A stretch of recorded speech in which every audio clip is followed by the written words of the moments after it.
They never believed in evil until they met the interior decorator who turned out to be the devil's incarnate. Once upon a time in the bustling city of Lagos, there lived a woman whose name was Mirabel. She was not just any woman. She was one of the most sought-after interior decorators in the country.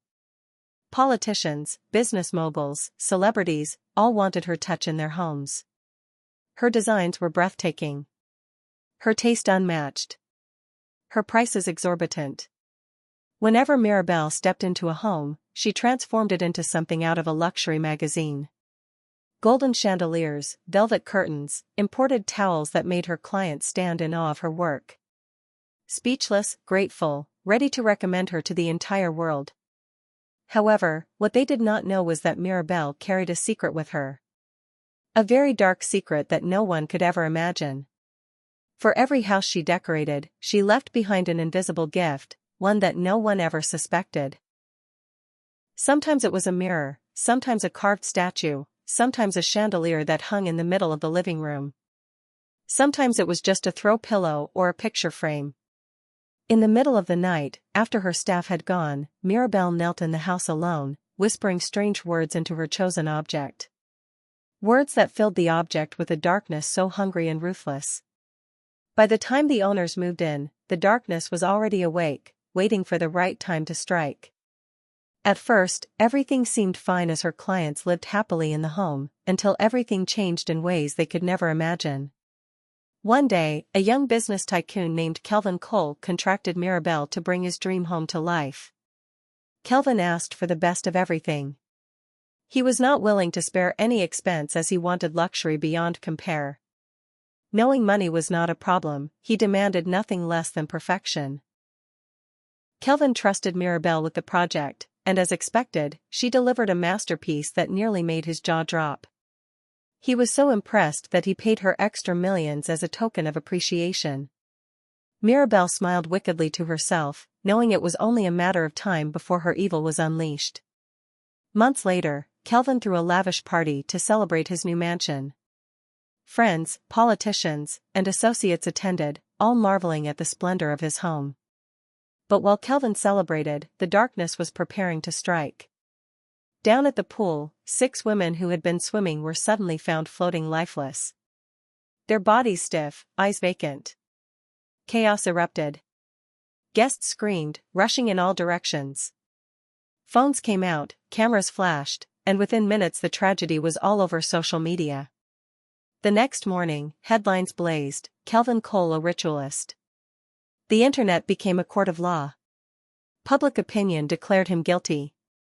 His fiancée, Natasha, broke off their engagement immediately. "I can't do this, Kelvin," she cried over the phone. "My family says you're a ritualist. They say those women were sacrifices. The whole world sees you as a murderer." Before Kelvin could explain, the line went dead. Kelvin's life began to crumble. His top investor, Chief Alade, whose daughter was among the victims, pulled out of their billion-naira deal. He threatened to destroy Kelvin's reputation forever. Within days, Kelvin's company stocks plummeted. Investors withdrew. Contracts dissolved. His empire, once his pride, collapsed like a pack of cards. His staff resigned one by one until Kelvin was left all alone in his mansion. Once celebrated as one of Lagos's brightest entrepreneurs, he now sat in silence, broken. Months later, the city awoke to find Kelvin mad on the streets. Cars slowed as passers-by froze, watching him laugh and dance in rags. Some pitied him, others mocked, recording him with their phones. Within hours, Kelvin the ritualist was trending. His madness became a viral comedy skit.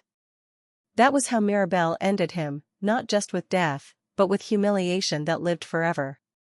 Kelvin was not Mirabel's only victim. A young couple, Tola and Ebuka, had just married. Their first home was a gift from Tola's brother, who also offered to pay for the decoration. Excited, Tola insisted on choosing Mirabel. She had followed Mirabel's work for years and dreamed of owning a palace touched by her. "If anyone can give me the house of my dreams, it's Mirabel," Tola said, her eyes sparkling. Her husband shrugged.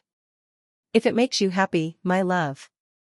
Within 3 weeks, Mirabel delivered. Imported rugs, golden frames, crystal lamps, scented candles. But her centerpiece was a clay figurine of a woman carrying a baby, placed in the bedroom. "This will symbolize fruitfulness," Mirabel said with a smile. Tola clapped her hands in excitement, never suspecting the darkness that had just been planted. Months later, the couple rejoiced when Tola became pregnant. But as her belly grew, strange things began to happen. Every night, she dreamt of a shadowy woman snatching her baby and laughing. She woke screaming, clutching her stomach. Ibuka tried to console her. "It's just hormones, my love." But the dreams worsened. By the 7th month, the doctors frowned. "The baby's heartbeat is weakening. We must monitor you closely." One stormy night, Tola screamed in pain. Blood poured uncontrollably. She was rushed to the hospital, but it was too late. The baby was gone. Grief consumed the couple. Their once happy home turned into a graveyard. The figurine in their bedroom seemed to mock them with its silent smile. Weeks passed. Love was replaced by resentment. Ibuka blamed Tola, accusing her of negligence. Tola cried bitterly. "How dare you blame me? Am I God?" But Ibuka would not listen. Their fights grew violent. Then one night, during an argument, Ibuka shoved Tola against a picture frame on the wall. The glass cracked, and blood began to seep from it. Terrified, they froze. Tola suddenly remembered her late mother's warning in a dream: "Burn the frame, or it will burn you." Tola called her best friend, Selina, who had also hired Mirabel. "Selina, listen to me. Stop the decoration. Don't let her finish. Don't let her bring anything else into your house. That woman is evil." Selina laughed lightly. "Tola, you need rest. My house is paradise already. She even gave me a huge mirror in the dining room. It's gorgeous." "Please, Selina. That mirror is not decoration. It's evil. I lost my baby because of her. Get rid of it before it's too late." But Selina refused to believe. "You need help, Tola. Real help. I'll pray for you," she said before hanging up. That night, Selina's children began chanting before the mirror. Selina called Tola in terror. "There's a woman inside it, smiling. My children won't stop chanting." Then came a blood-curdling scream before the line went dead. Tola and Ibuka rushed to Selina's house. The gate was wide open. Inside, the air smelled of smoke. Selina lay unconscious in a corner while her children sat cross-legged before the mirror, eyes glassy, chanting.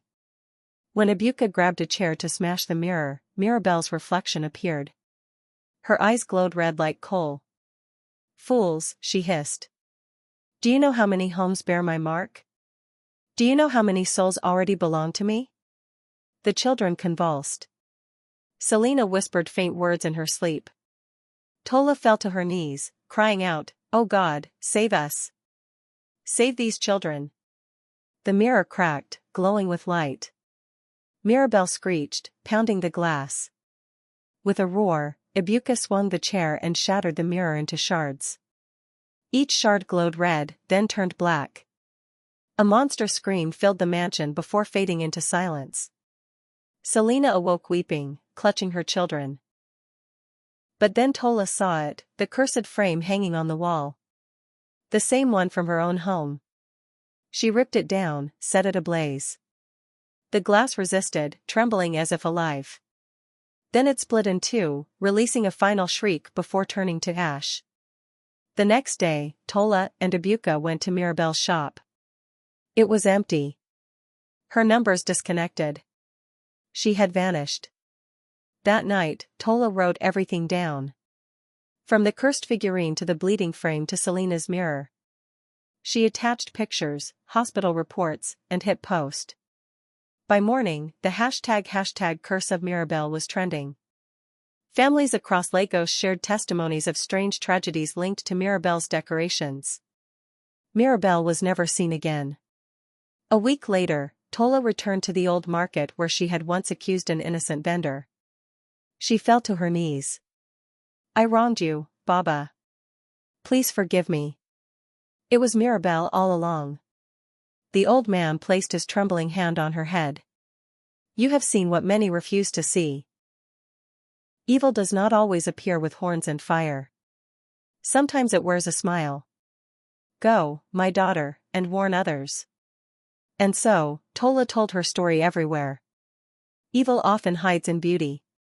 Blind pursuit of wealth and luxury can open doors to darkness we cannot comprehend. Not everything that glitters is a blessing. Thanks for watching. Sparkles. If you enjoyed this story, don't forget to like, comment, share, subscribe to our channel for more thrilling stories.